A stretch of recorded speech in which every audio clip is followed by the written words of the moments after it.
मथुरा में गुरुजी ने गुरुकुल खोला, गुरुकुल में विद्यार्थियों को पठन पाठन करवाना शुरू किया। और जब वो पठन पाठन करवाते थे तो हर विद्यार्थी की प्रवेश परीक्षा खुद लेते थे, खुद उसको उसकी परीक्षा लेकर उसको जज करते थे कि इसके अंदर कितना समर्पण है, इसकी स्मरण शक्ति कैसी है। ये सब लेने के बाद ही वो अपने गुरुकुल में उनको प्रवेश देते थे।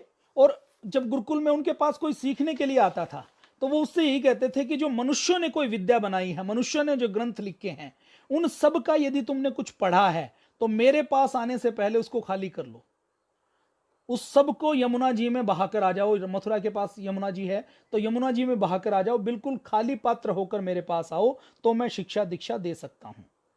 1857 की क्रांति हुई, 1857 का समय आया। 1857 की क्रांति में पंचायतों को संगठित करने का, जंगलों में सभा करने का काम गुरुजी ने, गुरु विरजानंद जी ने किया। महर्षि दयानंद तब तक गुरु विरजानंद जी से मिले नहीं थे। महर्षि दयानंद इधर उस समय 1857 की क्रांति के आसपास जब हरिद्वार में कुंभ लग रहा है तो वो उधर से संगठित कर रहे हैं। गुरुजी 1857 में अलग से संगठित कर रहे हैं। तो 1857 की क्रांति में गुरुजी का बड़ा योगदान रहा। प्रज्ञाचक्षु जी ने 1859 में देखा कि कौमुदी के स्थान पर अष्टाध्यायी ज्यादा प्रामाणिक तत्व है, तो उन्होंने अष्टाध्यायी पढ़ानी शुरू की। वैष्णव विचारधारा, मूर्ति पूजा, भागवत का उन्होंने खंडन शुरू किया। और उन्होंने देख लिया कि यदि हिंदू समाज मूर्ति पूजा के चक्कर में, भागवत के चक्कर में, पुराणों के चक्कर में, ढोंग, आडंबर, पाखंड, गणित, ज्योतिष के चक्कर में, फलित ज्योतिष के चक्कर में, राहु को केतु और शनि के चक्कर में, डाकिनी के चक्कर में, शाकिनी के चक्कर में, भूत प्रेत चांडाल आदि के चक्कर में पड़ेगा तो हिंदू धर्म का कल्याण नहीं हो सकता। तो उन्होंने इसका विरोध करना शुरू किया। पाणिनि के सूत्रार्थ प्रकाश की उन्होंने रचना की।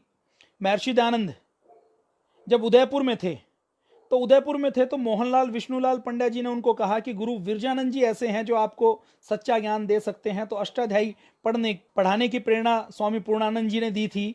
तो उन्होंने कहा कि आप वहां पर जाकर पढ़ें। तो 1860 में महर्षि दयानंद गुरु विरजानंद जी के पास पहुंचे। आपने वो प्रसंग तो सुना होगा, जब कुटिया का दरवाजा खटखटाते हैं तो गुरु विरजानंद जी कहते हैं कि कौन। महर्षि दयानंद कोई उत्तर नहीं देते, वो दरवाजा खोलकर बाहर आते हैं और कहते हैं कि मैंने पूछा था कि कौन। तो महर्षि दयानंद जी कहते हैं कि मैं यही तो जानने के लिए आया हूं कि मैं कौन हूं, मुझे आप बोध करवाएं कि मैं कौन हूं। तो गुरु विरजानंद को महर्षि दयानंद के रूप में एक तेजस्वी शिष्य मिले।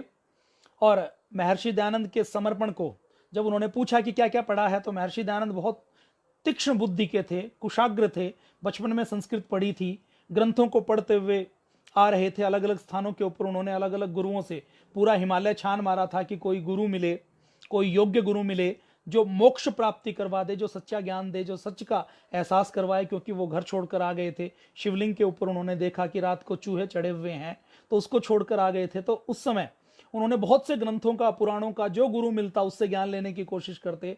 तो उन्होंने पूरा पुस्तकों का पुलंदा बांधा हुआ था। तो उन्होंने बताया कि मैंने ये पढ़ा है। तो गुरु विरजानंद जी ने कहा कि इस सारी पुस्तकों को यमुना जी में बहाकर आ जाओ।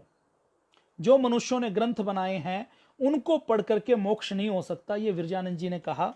और जब वो बहाकर आ गए और जब गुरु विरजानंद जी ने महर्षि दयानंद के समर्पण को देखा तो उनको महसूस हुआ कि मुझे एक योग्य शिष्य मिल गया है। अब भारत में वेदों का प्रचार होगा, भारत के अंदर पाखंड मुक्त भारत बनेगा। 3 वर्षों महर्षि दयानंद वहां पर पढ़े। जब महर्षि दयानंद गुरु विरजानंद जी के पास पहुंचे तो उस समय 35 वर्ष की उनकी आयु थी।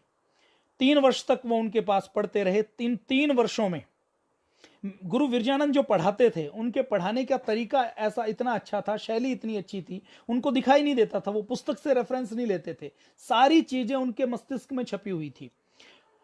वो जब पढ़ाते थे तो अपने शिष्य को भी पूरा अच्छी तरीके से तैयार कर देते थे। उन्होंने महर्षि स्वामी दयानंद जी को अष्टाध्यायी पढ़ाया, महाभाष्य पढ़ाया और वेदों की शिक्षा दीक्षा दी।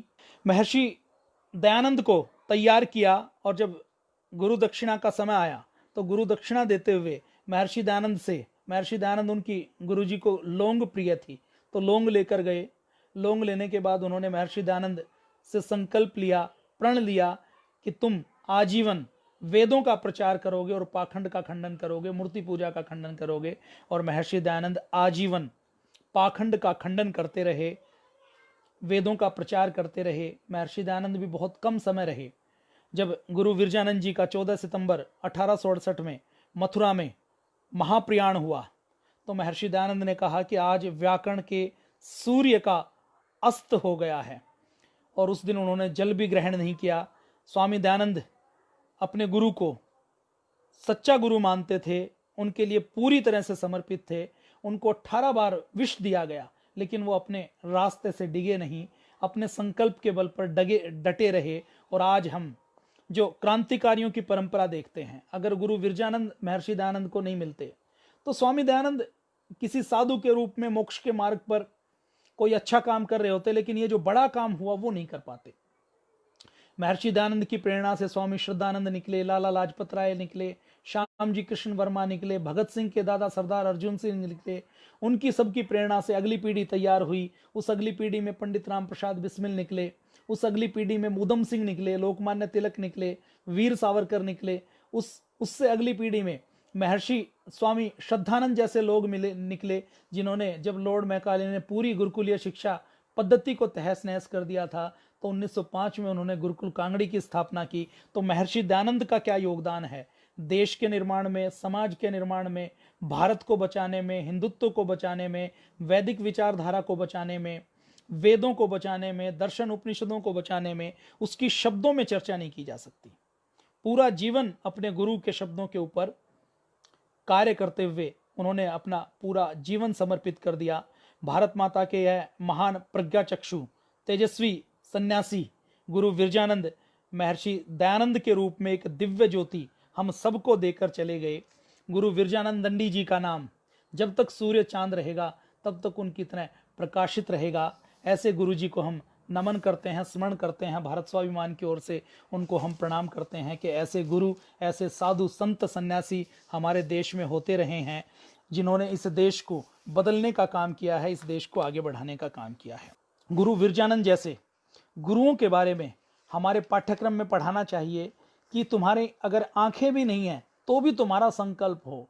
तो सामान्य BA MA की डिग्री छोड़ दीजिए, जो 80 वर्ष की आयु में भी जो महर्षि दयानंद जैसे शिष्यों को तैयार कर सकता है, ऐसा आप बन सकते हैं। तो एक महान प्रेरक व्यक्तित्व गुरु विरजानंद जी का रहा है। गुरु विरजानंद जी को हम नमन करते हैं, उनको प्रणाम करते हैं, और इस आशा के साथ कि महर्षि दयानंद तो हम नहीं बन सकते, लेकिन उनके शिष्य बन सकते हैं, उनके बताए मार्ग पर चल सकते हैं। जय हिंद, वंदे मातरम, भारत माता।